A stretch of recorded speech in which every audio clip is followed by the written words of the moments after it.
Setelah menunggu lebih dari sepekan, Red Bull dan Sergio Perez akhirnya sepakat untuk mengakhiri kerjasama mereka di F1 akhir tahun ini. Perez dipastikan keluar dan tidak akan membalap di Red Bull pada 2025 mendatang.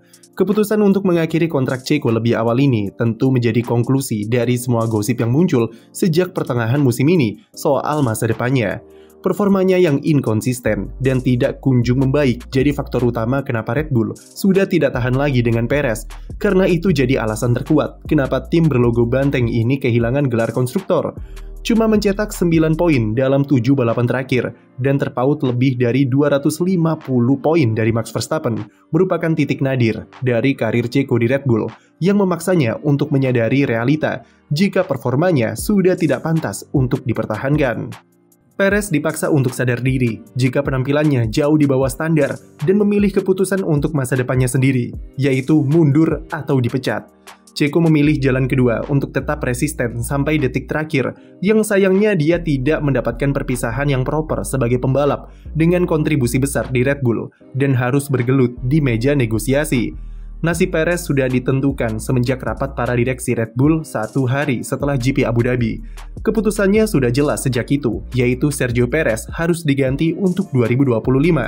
Masalahnya, Checo masih punya kontrak sampai 2026, dan itu saja belum sempat berlaku, mengingat kontrak barunya itu mulai aktif pada 1 Januari tahun depan. Artinya Red Bull harus berdiskusi dengan Perez secara intens untuk menentukan kompensasi dan kesepakatan-kesepakatan lain supaya memenuhi keinginan kedua belah pihak. Perez di sini meskipun memiliki cara yang sulit, tapi ini adalah cara terbaik jika dipandang dari aspek perundingan karena dia memegang kendali di meja negosiasi sebagai pihak yang ingin disingkirkan. Red Bull di sisi lain sedikit kesulitan untuk memenuhi tuntutan kompensasi Checo yang tinggi, mengingat kontraknya saja masih sisa 2 tahun, serta dampak marketing yang dibawa Perez ke tim.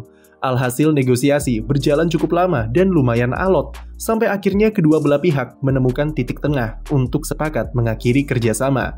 Kompensasinya seperti apa, itu tentunya akan jadi rahasia di balik pintu. Tapi yang jelas, Perez mendapatkan apa yang ia sepantasnya inginkan dan Red Bull bisa mengganti sang pembalap musim depan. Diyakini jika kompensasi finansial adalah persoalan yang cukup memakan waktu, karena jumlahnya yang kabarnya sampai puluhan juta dolar. Yang menarik adalah sebelumnya Perez dikabarkan akan mendapat jabatan sebagai pembalap cadangan serta peran ambasador untuk Red Bull sebagai salah satu bentuk kompensasi karir.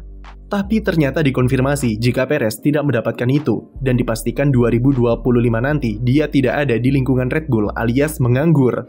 Pembalap 35 tahun ini masih memiliki kesempatan untuk comeback ke F1 pada 2026 mendatang, terutama proyek Cadillac Racing yang masih terbuka. Atau tahun depan, siapa tahu ada tim yang bisa merekrutnya sebagai pembalap cadangan. Meskipun penampilan Checo musim ini cukup buruk sampai membuatnya ditendang dari Red Bull, di mata kami Sergio Perez tetaplah bukan pembalap kaleng-kaleng, dan talentanya termasuk salah satu yang top di F1. Kami tidak pernah bisa lupa dengan kiprah Checo yang langsung menggebrak di awal karirnya bersama Sauber dengan nyaris menang pada GP Malaysia 2012 dan raih 3 kali podium di tahun tersebut. Sempat gagal bersama McLaren, karir Perez kembali menanjak di era hybrid ketika pindah ke Force India. Jika kalian masih bertanya soal sebagus apa Perez dulu, dia adalah pembalap yang bisa mengalahkan Nico Hülkenberg dan Esteban Ocon di mobil yang sama. Perez sangat terkenal sebagai pembalap papan tengah yang sangat gacor serta sangat konsisten pada masanya, dan sepanjang era hybrid, dia tidak pernah keluar dari 10 besar klasemen. Pada musim 2016 dan 2017, dia adalah satu-satunya pembalap di luar 3 tim besar yang mampu meraih total 100 poin di akhir musim.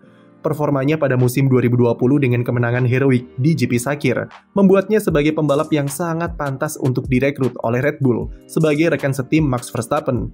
Dan kita tahu saat itu, karir Perez sejatinya juga di ujung tanduk karena posisinya digeser oleh Sebastian Vettel sebelum berganti nama menjadi Aston Martin. Kepercayaan Red Bull yang menyelamatkan karir Perez dibayar tuntas dengan kontribusinya terhadap gelar perdana Max Verstappen lewat duel-duel epiknya pada GP Turki dan GP Abu Dhabi. Puncak karirnya tentu ada di tahun lalu ketika dia berhasil finish di posisi kedua klasemen pembalap dan melengkapi musim sempurna Red Bull. Memang performanya semakin menurun, tapi kontribusi Perez di Red Bull dan di F1 secara keseluruhan tidak bisa dilupakan begitu saja.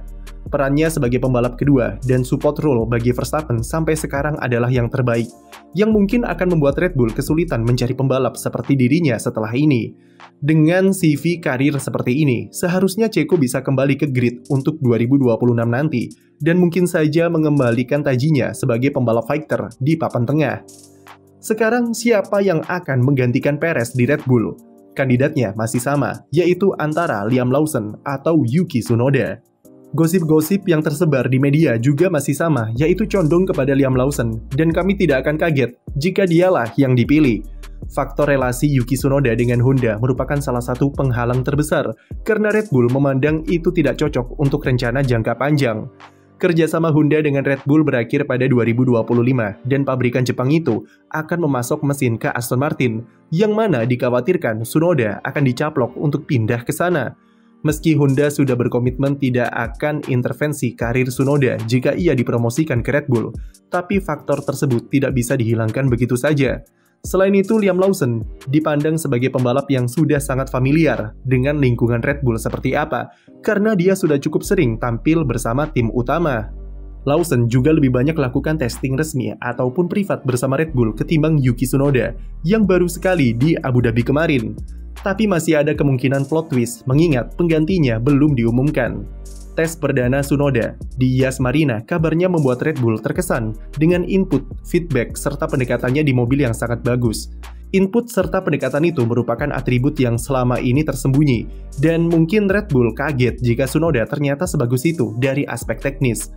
Pembalap Jepang itu juga merasa meskipun RB20 karakteristiknya jauh berbeda dari mobilnya di Racing Bulls, namun dia merasa tidak perlu terlalu beradaptasi untuk bisa mengemudikannya. Tsunoda juga mengaku bisa menyesuaikan diri dengan lingkungan Red Bull yang meskipun secara kultural berbeda, namun level kompetitifnya kurang lebih sama dengan tingkat pekerjaan yang lebih intens. Meski tak berkesempatan lakukan hot lap, Tsunoda selesaikan tes kemarin dengan kumpulkan 127 lap yang diprioritaskan untuk membantu Red Bull mendapat data dari kompon ban baru Pirelli musim depan. Tentu Tsunoda berharap tes tersebut bisa mengubah keputusan Red Bull dan meyakinkan mereka untuk menunjuknya sebagai pengganti Sergio Perez. Mengingat secara performa di musim 2024, tentu bohong jika hanya menilai kesiapan Tsunoda dari aspek emosional saja yang bahkan sudah sangat improve daripada tahun-tahun sebelumnya. Jadi siapa yang akan gantikan Checo musim depan? Tulis di komentar dan jangan lupa beri like dan subscribe untuk konten F1 lainnya.